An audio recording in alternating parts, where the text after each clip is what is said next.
Hello student, जय हिंद। आज हम लोग पढ़ने वाले हैं 12th फिजिक्स का ये यूनिट 4 एनसीईआरटी का है। लेक्चर ये 3rd होगा और इसको आप लोग बोलते हो अल्टरनेटिंग करंट, हिंदी में इसको बोलते हो प्रत्यावर्ती धारा। देखो बेटा, आपसे मैं ये बता दूं कि जो हिंदी मीडियम के बच्चे हैं वो भी कॉपी और पेन लें और उसको नोट करते जाएं, ठीक है। और सबसे बड़ी बात कि जो लोग लेक्चर और फर्स्ट और सेकेंड को आप लोगों ने नहीं देखा है, डिस्क्रिप्शन में जाइए, आपको डिस्क्रिप्शन में वहाँ पे मिल जाएगा लिंक। और लेक्चर फर्स्ट और सेकेंड को देखने के बाद इसको देखिए तो वीडियो ज़्यादा क्लियरिटी में आएगी। मैं तो ये मानता हूँ कि आपको सारी चीज़ें रट जाएंगी, ठीक है ना, रिमेंबर हो जाएंगी। Root mean square value of AC, क्या पढ़ना है आज अपने को? Root mean square value of AC। Hindi में क्या बोलेंगे? AC का वर्ग माध्मूल मान। क्या बोलेंगे? AC का वर्ग माध्मूल मान। बच्चा, पहले हम लोग पढ़ने से पहले एक चीज़ों को ज़्यादा क्लियरिटी में समझा दो। जैसे देखो ये रूट मीन, ये देखो ये डिफिनीशंस है, तो ये डिफिनीशन के अकॉर्डिंग यदि आप देखोगे तो आपको प्रॉब्लम होगा, ठीक है ना। रूट मीन स्क्वायर निकालने में आपको प्रॉब्लम होगा। जैसे मान लो, एक बात को पहले समझते हैं, आपकी डेली लाइफ से समझते हैं। जानते हो, एक चीज़ और आपको बता दें कि करंट, जो इलेक्ट्रिक करंट होता है 2 टाइप्स का होता है, एक DC करंट होता है, एक AC करंट होता है। लेकिन अपने घरों में जो करंट सप्लाई होता है वो कितना होता है? वो AC करंट होता है। जो अपने घरों में इलेक्ट्रिक करंट की सप्लाई होती है वो कौन सी करंट होती है? AC करंट होती है। और जो AC करंट अपने घर में आती है वो अप्रॉक्स 220 वोल्ट आता है। अपने घर में जो वोल्ट आता है, ये V = इक्वेशन होता है V0 sin ωt। लेकिन जो अपने घर में जो करंट आता है अप्रॉक्स 220 वोल्ट आता है। कितना आता है? ये 220 वोल्ट आता है, ठीक है ना। और अपने घर में कौन सा करंट आता है? AC करंट आता है। तो एक बात को समझना है कि आखिर हमें ये रूट स्क्वायर मीन वैल्यू निकालने की क्यों ज़रूरत पड़ती है। रूट मीन स्क्वायर वैल्यू क्या है, इसको डेली लाइफ में हम समझते हैं क्या होता है। अब एक बात बताओ, ये तो बहुत बेसिक सी बात है। अच्छा एक बात बताओ, यदि DC, मान लो कोई DC सर्किट है, DC करंट है, यदि वो 220 वोल्ट की है तो ऑलवेज वो 220 वोल्ट पे ही कांस्टेंट रहेगी। बट AC है तो वो क्या होगी? 220 वोल्ट होगी, फिर 0 से 220 होगी, 220 से अगेन 0 होगी और 0 से नेगेटिव हो जाएगी। मतलब ये ऑलवेज क्या होती है? टाइम के रिस्पेक्ट में चेंज होती रहती है। जैसे मान लो ये AC है तो AC क्या होती है?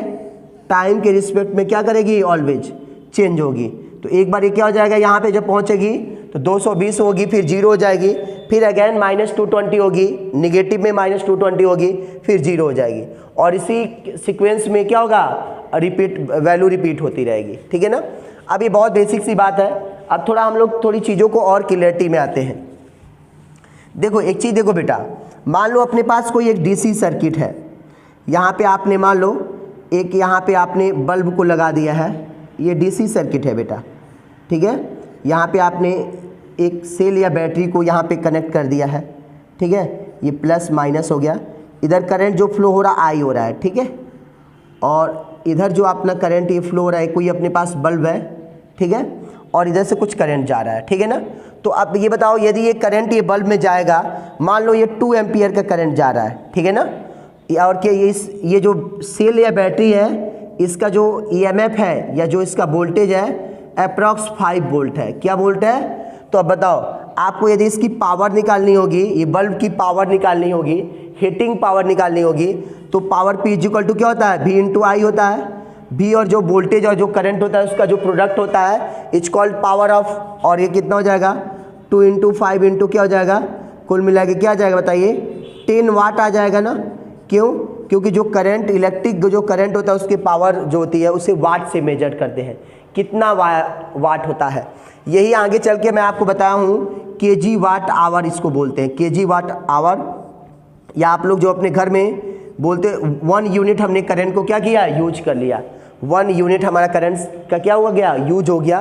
तो इसे 1 यूनिट या kg वाट आवर बोलते हैं। तो kg वाट अलग चीज़ है, मतलब जो पावर होता है उसको वाट से डिनोट करते हैं। किससे? वाट से डिनोट करते हैं। अब देखो, यदि ये DC करंट है बेटा तो ये क्या हो गया? हमें बहुत इजीली से हम इसकी पावर को बता देंगे कि इसके अंदर जो इसकी पावर है क्या है? इसकी पावर जो है 10 वाट है। लेकिन अब यदि बताओ बेटा, सेम चीज़ यही वर्क हो जाए, सेम वर्क यहाँ भी हो रहा है, सेम है। हमारे पास ऐसे कुछ एक बल्ब है, ठीक है, ये कोई बल्ब है, ठीक है। और यहाँ पे हम लोगों ने जो है केवल AC सर्किट लगा दो, आप क्या कर दो, AC सर्किट हो गया, AC हो गया, ठीक है। तो अब बताओ AC में ये देखना है, AC के करंट को मेजर करना है, ठीक है ना, AC के करंट को मेजर करना है।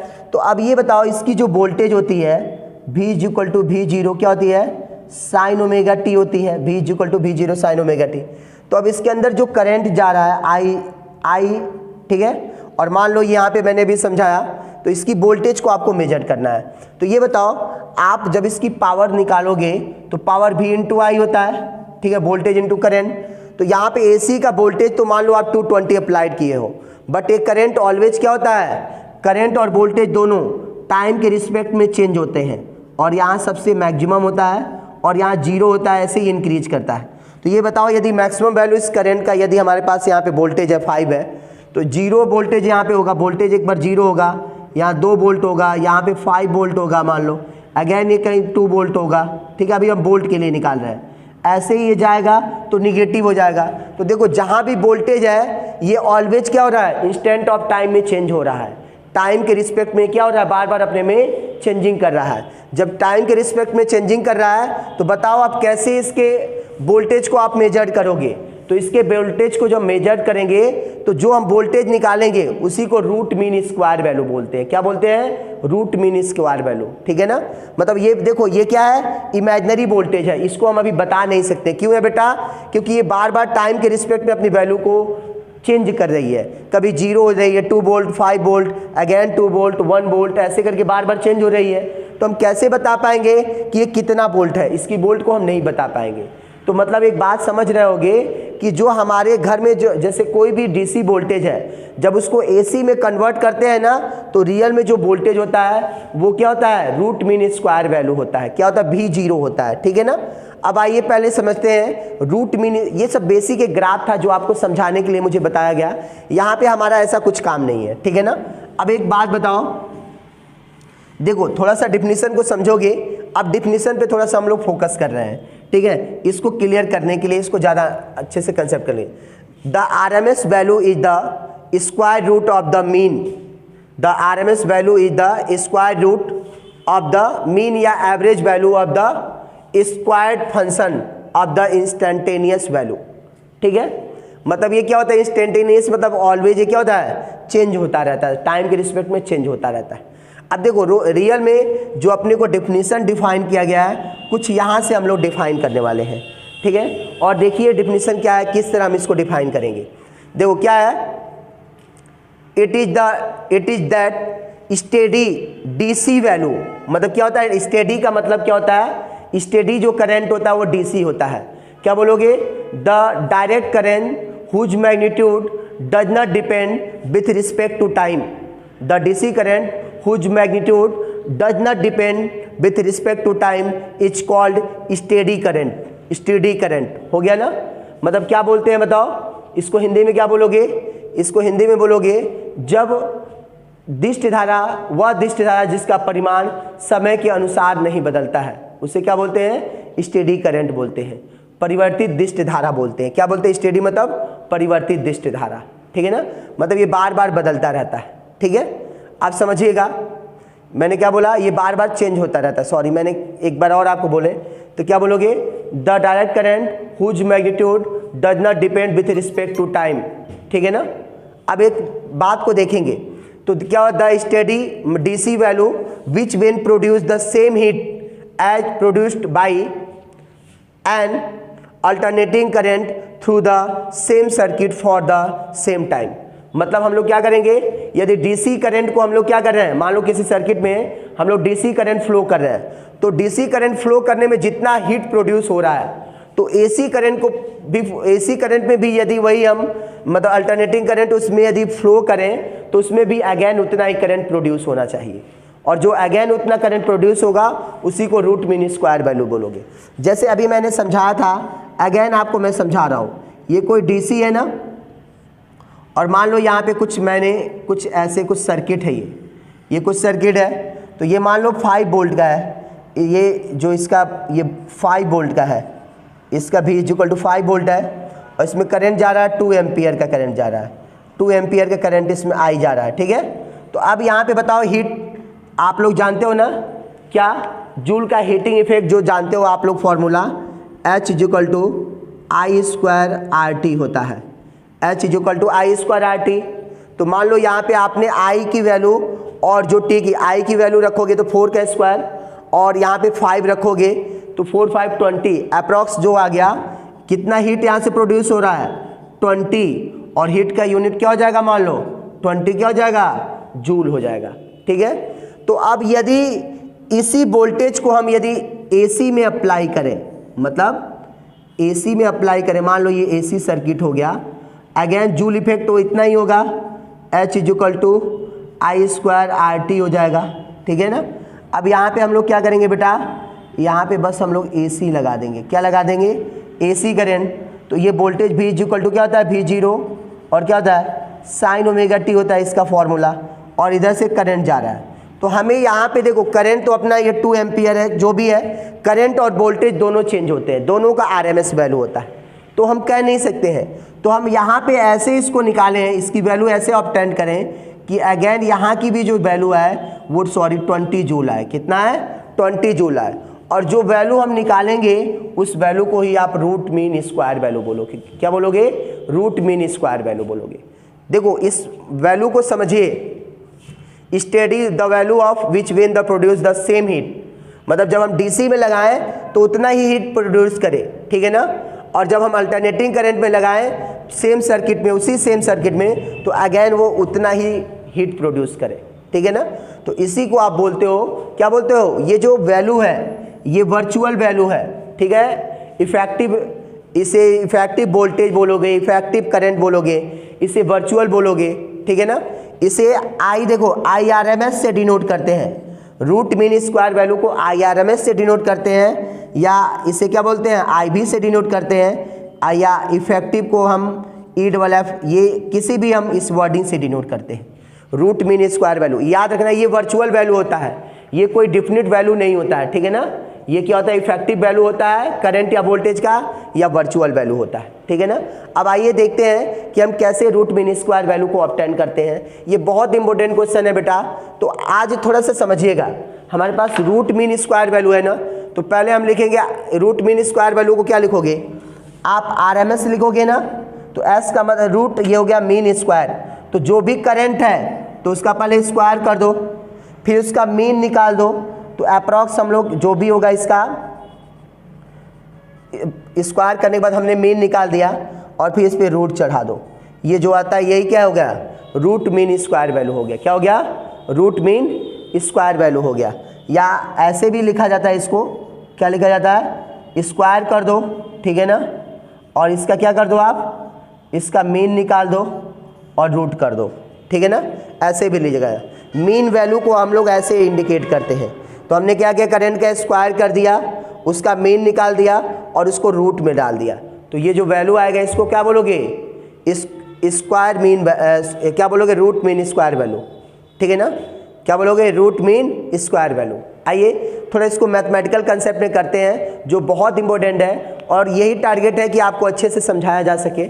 अब इसमें ज़्यादा कुछ अपने को समझने को नहीं रहा, मतलब हम लोग क्या समझ गए कि रूट मीन स्क्वायर वैल्यू क्या होता है एक वर्चुअल वैल्यू होता है, जो हमें क्या होता है हमारे घर में जो AC वोल्टेज आता है ना, तो एक्चुअल में वो AC वोल्टेज नहीं होता है। मान लो अपने घर में AC वोल्टेज कितना होता है 220 आता है ना, तो रियल में वो RMS वैल्यू होता है, रूट मीन स्क्वायर वैल्यू होता है। DC में RMS की ज़्यादा वैल्यू नहीं होती है, बट AC में क्या होता है जो ग्राफ होता है, जो ग्राफिकल रिप्रेजेंटेशन ऑफ AC होता है वो ऑलवेज टाइम के रिस्पेक्ट में चेंज होता है, इसीलिए RMS वैल्यू ऑलवेज चेंज होता रहता है। तो ये रूट मीन स्क्वायर वैल्यू एक क्या होता है, ये अपना एक क्या होता है वर्चुअल वैल्यू होता है। आइए देखते हैं कैसे इसको ऑब्टेन करेंगे।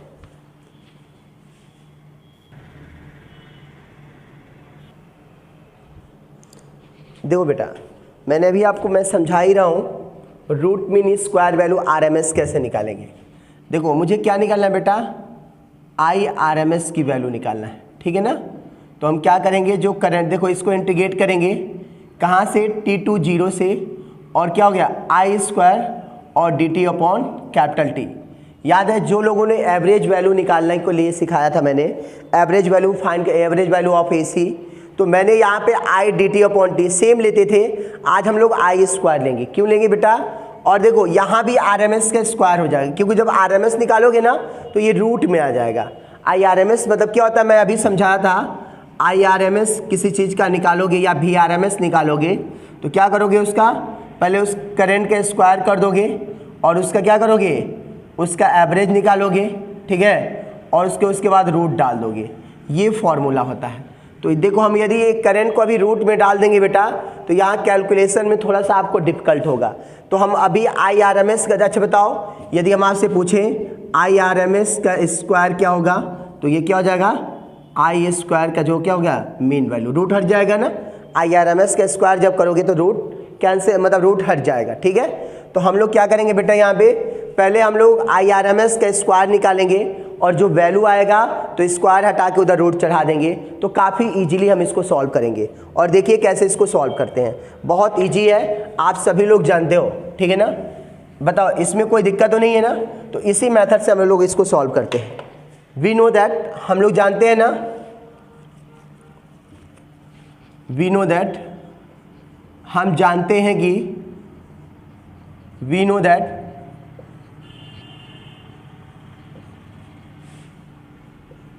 the AC equation is given by, the AC equation is represented by या given by, कुछ भी लिख लो।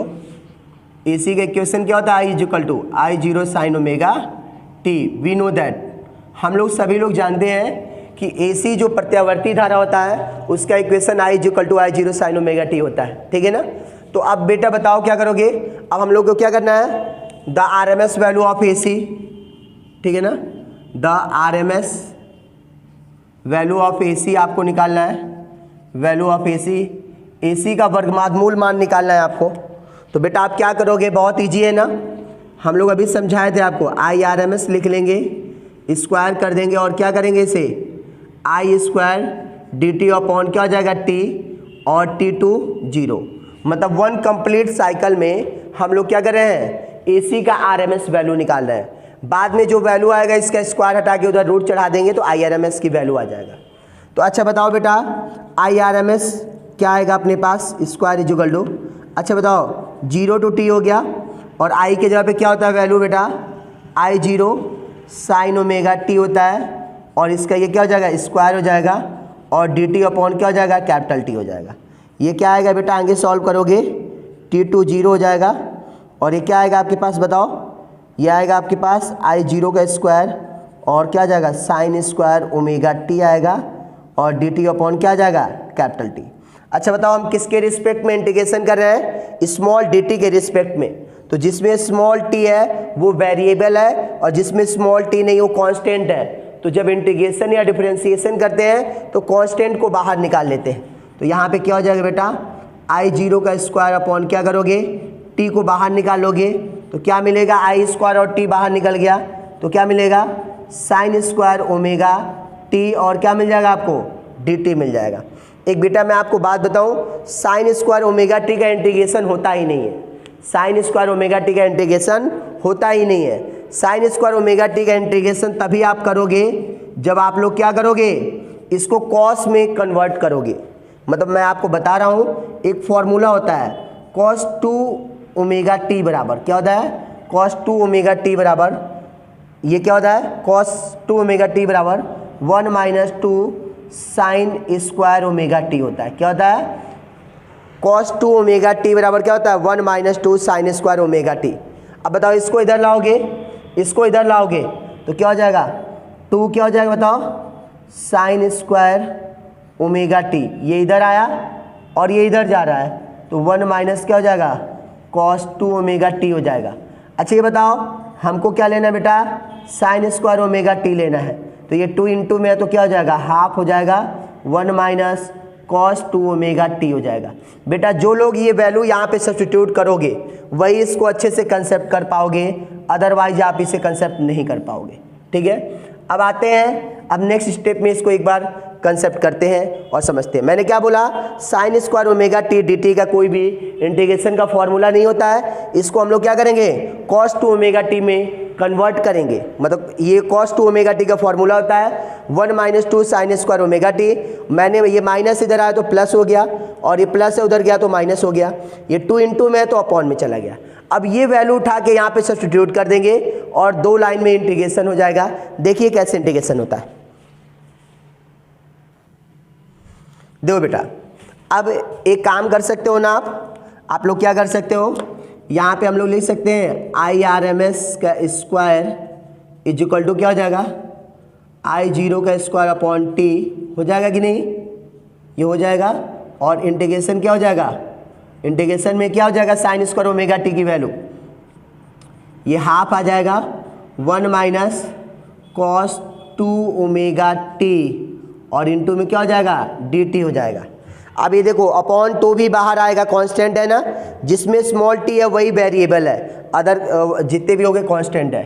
तो IRMS अच्छे से समझिएगा, स्क्वायर निकालोगे तो क्या हो जाएगा, I0 का स्क्वायर अपॉन 2t हो जाएगा, इंटीग्रेशन T2 0 हो जाएगा। ठीक है ना, इंटीग्रेशन कहाँ तक, T2 क्या हो गया, 0 हो गया। जहाँ भी है इंटीग्रेशन T2 0 ही है। अब एक बात बताइए बेटा, ये देखो dt का इंटीग्रेशन का सब में इंटू हो जाएगा, तो ये क्या आएगा अपने पास, इसको ब्रैकेट में लिख लेते हैं। ये क्या करोगे, ये इंटीग्रेशन 1 और dt का इंटू करवाओगे तो dt आएगा। फिर इंटीग्रेशन क्या करोगे, किसका इंटू करवाओगे, cos टू ओमेगा टी, तो क्या हो जाएगा, dt हो जाएगा। और माइनस क्या हो जाएगा, cos two omega t dt हो जाएगा। और कहाँ से कहाँ तक, T2 0। ये हमने इसको लिख लिया। ठीक है ना, बहुत इजी है। हमने क्या किया, ये हाफ को कॉमन कर लिया और ये 1 बचा तो dt का इंटू हो गया, इंटीग्रेशन dt आ गया। फिर ये dt का इसमें हो गया तो cos two omega t dt आ गया। बहुत इजी है, एक बार अपने से सेल्फ प्रैक्टिस करिएगा तो आपको मज़ा आएगा। IRMS क्या आएगा बताओ, स्क्वायर क्या हो जाएगा, I स्क्वायर अपॉन 2t हो जाएगा। अब एक बात बताओ, जो लोग फॉर्मूले पे कंसेप्ट किए होंगे, dt का इंटीग्रेशन t होता है, dt का इंटीग्रेशन स्मॉल t होता है, ठीक है, T2 0 माइनस, मैं अभी आपको बताऊं cos टू ओमेगा टी का जो होता है वो क्या होता है, sine two omega t upon क्या होता है, 2 ओमेगा होता है। क्या होता है, और अगेन इसको कहाँ से कहाँ तक लिए हो आप, इंटीग्रेशन कहाँ से किए हो, T2 0 किए हो। ठीक है, अब कुछ बच्चों को ये समझ में नहीं आया होगा, लेकिन कोई डाउट नहीं, अभी मैं आपको क्लियर कर दे रहा हूँ। आप लोग जानते हो, वी नो, हम लोग जानते हैं इंटीग्रेशन क्या होता है, dx की वैल्यू x होता है।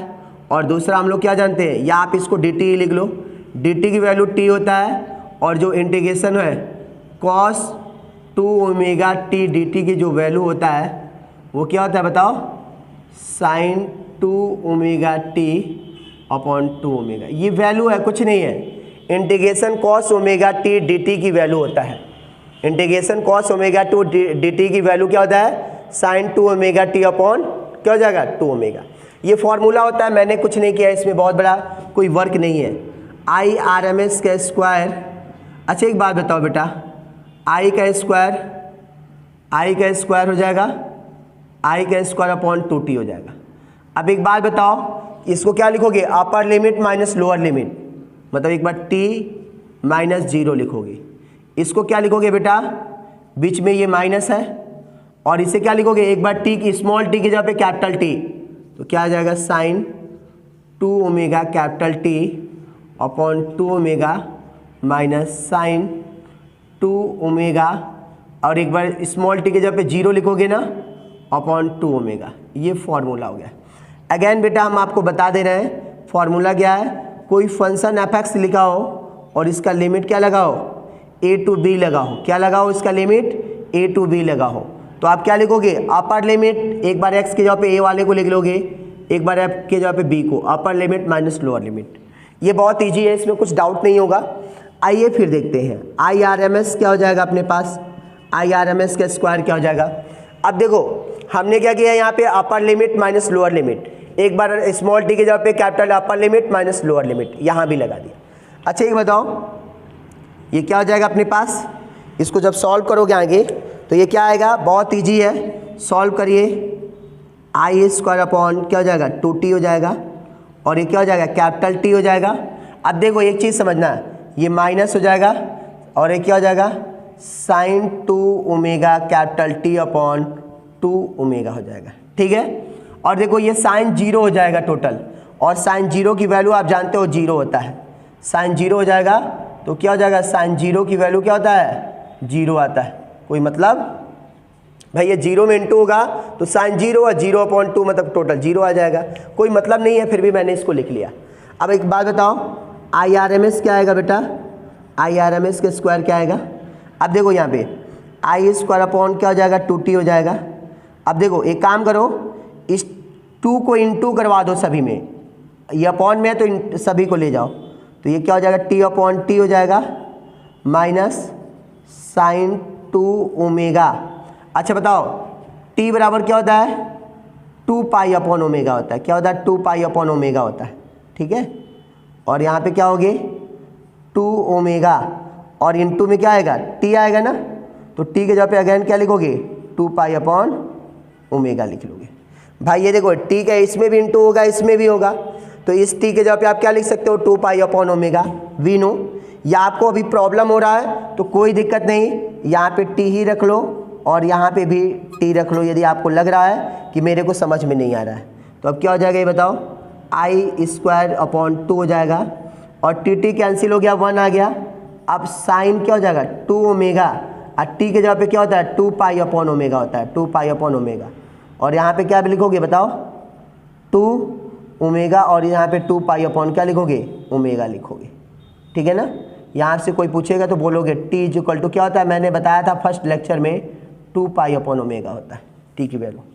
अच्छा ये बताओ ये ओमेगा से ओमेगा कैंसिल हो गया, इस ये ओमेगा से ओमेगा कट जाएगा, ये ओमेगा और ये ओमेगा कैंसिल हो जाएगा, तो क्या मिलेगा आपके पास I0 का स्क्वायर अपॉन 2 और ये क्या हो जाएगा 1 हो जाएगा। और देखो ये ओमेगा ओमेगा कट गया 2 पाई में 2 का इंटू होगा, तो साइन क्या हो जाएगा, साइन क्या होगा जल्दी बताइए 4 पाई हो जाएगा, और ये भी क्या हो जाएगा 4 पाई हो जाएगा, ये अपने पास आ जाएगा, ठीक है ना।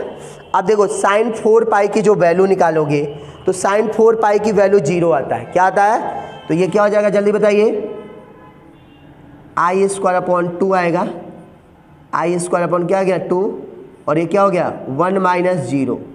क्यों हो गया बेटा, क्योंकि साइन 4 पाई की वैल्यू जो होता है वो क्या होता है 0, तो जब 0 में इसका भी डिवाइडिंग करवाओगे 4 पाई का 0 आ जाएगा। मतलब कुल मिला के बेटा आई जो क्या होता है IRMS का स्क्वायर है ये इतना आ गया, ठीक है ना। मतलब एक बात और आप बहुत क्लियरिटी में बोल सकते हो, IRMS का स्क्वायर इज इक्वल टू क्या आएगा आई का स्क्वायर अपॉन 2 आएगा, आएगा कि नहीं आएगा। अब बताओ यहाँ से स्क्वायर हटा दो तो इधर रूट चढ़ जाएगा, तो ये स्क्वायर से स्क्वायर कैंसिल हो जाएगा, इसमें रूट चढ़ जाएगा, तो IRMS इज इक्वल टू क्या हो जाएगा I0 का स्क्वायर अपॉन क्या हो जाएगा √2 हो जाएगा, क्या हो जाएगा √2 हो जाएगा। यही रूट मीन स्क्वायर वैल्यू है, क्या है ये करंट का रूट मीन स्क्वायर वैल्यू है। ऐसे ही हम लोग वोल्टेज के लिए ऑब्टेन करेंगे, अभी हम दिखाते हैं आपको। देखो बेटा इसमें कोई डाउट तो नहीं होगा ना। अब थोड़ा सा इधर आते हैं और यहाँ पे कंसेप्ट बनाते हैं। हमारे पास क्या आ गया है, हमारे पास आ गया है IRMS की जो वैल्यू आ गया है, IRMS का जो वैल्यू आ गया क्या आ गया है I0 अपॉन √2 आ गया है, ठीक है।